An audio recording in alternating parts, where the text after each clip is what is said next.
नमस्कार दोस्तों। आज हम बात करते हैं एक ऐसे टॉपिक को उठाते हैं आज हम कि 2026 की शुरुआत से जो एक अच्छी खबरें जो मिल रही हैं उसका ताना बाना हमारी इकोनॉमिक के ऊपर कैसा पड़ रहा है।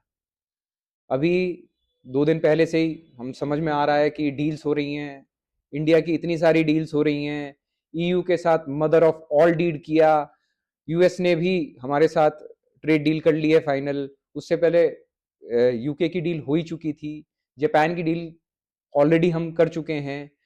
तो मोटे मोटे तौर पे देखा जाए तो फाइनेंशियली इंडिया ट्रेड डील्स लगभग लगभग सबके साथ कर चुका है।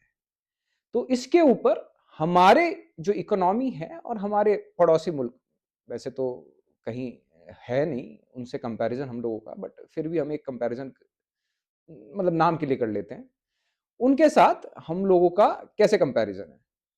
अब यूएस की डील हुई, 18% पे हम आ गए हैं। 18% पे हम आए तो यहाँ तो जो दोनों मुल्क हैं हमारे बराबर में, एक बांग्लादेश और एक पाकिस्तान, उनको ऐसा लगा कि हम तो वैसी भीख मांग रहे थे, अब हम कटोरा लेके कहाँ जाएंगे, अब हम क्या करेंगे भाई। मोदी जी ने जो किया है उसके बाद अब हम क्या, किसको मुंह दिखाएंगे भाई। 18% पे आ गए हैं हम अमेरिका के साथ। अभी तक जो है वो बात आगे ये है कि $100 बिलियन का हमें बिजनेस करना है उनके साथ। तो वो सारा बिजनेस कहाँ से आएगा? इन दोनों भिखारियों के यहाँ से ही तो आएगा। तो गारमेंट का बहुत बड़ा बिजनेस है बांग्लादेश का, वो बहुत एक्सपोर्ट करते हैं, उनका 90% जो बिजनेस है वो इसी चीज पे डिपेंड करता है, जो एक्सपोर्ट है उनका। और अगर उसमें उन्हें 1 या 2% का एक लेवरेज इंडिया को मिलता है तो इंडिया बेसिकली उनसे बेटर पोजीशन में इस समय है। वहां भागदौड़ मची हुई है। एक तो वैसे ही 2 साल से जो वो कर रहे हैं, जो उसका देश का जो बेड़ा गर्क किया हुआ उन लोगों ने, वो ये तो देख नहीं रहे कि हमारी जेब में पैसे कितने होने चाहिए कि हिंदुओं को मार दो, हिंदुओं को खत्म करो। भाई क्यों करो, तुम पहले अपना देश तो देख लो। और उन्हें मदद किससे चाहिए? एक दूसरे भिखारी से। दूसरा भिखारी कौन? पाकिस्तान। और दोनों दोनों भिखारी भाई भाई, दोनों एक दूसरे को ऐसे गले लगा के कर रहे हैं जैसे पता नहीं दोनों सुपर पावर हो गए हैं। तो जब गारमेंट के बिजनेस की वाली बात हुई तो अभी वहां तो इंटरिम गवर्नमेंट में तो एकदम से ऐसा भूचाल मच चुका है इस चीज को लेके कि भाई अब क्या करें। तो वो भागे भागे जा रहे हैं यूएस के पास। यूएस के पास गए। अब यूएस के साथ वो 9 फेब को डील साइन करने वाले हैं कि भाई हम भी, हम हमें भी प्लीज प्लीज प्लीज, हमें भी, हम कैसे करेंगे, हम कहाँ करेंगे, हमारे बच्चे भूखे मर जाएंगे, क्या करें हम। तो वो अब वहां गए हैं। अब बात करते हैं पाकिस्तान की। पाकिस्तान में तो कुछ अलग ही चल रहा है। वो एक कहावत है ना कि जैसे होता है कि एक रेंट के ऊपर, एक किराए के ऊपर मकान होता है, तो रेंट के ऊपर वो देश है पूरा। आप कोई भी जाओ, चाइना जाए, चाइना 2 पैसे फेंक दे, वो कहता है जी जी जी जी प्लीज सर आइए हमारे यहाँ आइए। अमेरिका एक ट्रेड डील अच्छी सी कर दे, वो अपने रेयर मेटल्स जाके दिखाएं, उनके जनरल जनरल और उनका जो प्राइम मिनिस्टर है वो जाएं, सर प्लीज प्लीज प्लीज हमसे ले लीजिए। तो वो डील ले आए। तो वो जो भिखारी हैं वो अपना कटोरा लेके कहीं पहुंच जाते हैं। वो वहां भी पहुंच गए। तो उन्हें, और उसके बाद उनकी जो मीडिया है वो तो खैर उस चीज को ऐसा करती है कि हम सुपर पावर बन चुके हैं, हमारी तो इतनी बड़ी इकोनॉमी हो चुकी है, ये हो चुका है, वो हो चुका है तो है नहीं उनके हाथ में कुछ कुछ कुछ लगता नहीं है। वो अपने गटर के ढक्कन नहीं बचा पा रहे हैं। अभी पीछे की न्यूज तो ये है कि वहाँ वो रात में गटर के ढक्कन लगाते हैं, दिन में गायब हो जाते हैं, चोरी हो जाती है। और वो उसके लिए उनकी पूरी गवर्नमेंट एक नई पॉलिसी ला रही है। वो तो पॉलिसी गटर के ढक्कन को बचाने के लिए ला रहे हैं, बताओ। वो उस लेवल पे तो गिरे हुए हैं। उनके जनरल कोई सा भी तो अपने देश में रहता नहीं, सब बेच बाच के निकल जाते हैं। अब गटर के ढक्कन ही तो बचे हैं वहां की जनता के लिए, बेचारों के लिए। और तो कुछ बचा नहीं उन लोगों के पास। तो अब वो उसे भी ना बेचें, उसके लिए भी 10 साल की सजा, 50 लाख रुपए का फाइन।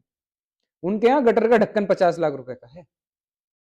आप सोच सकते हैं कि ऐसी ऐसी स्थिति वाले हमारे दोनों मुल्क हैं, दोनों पड़ोसी।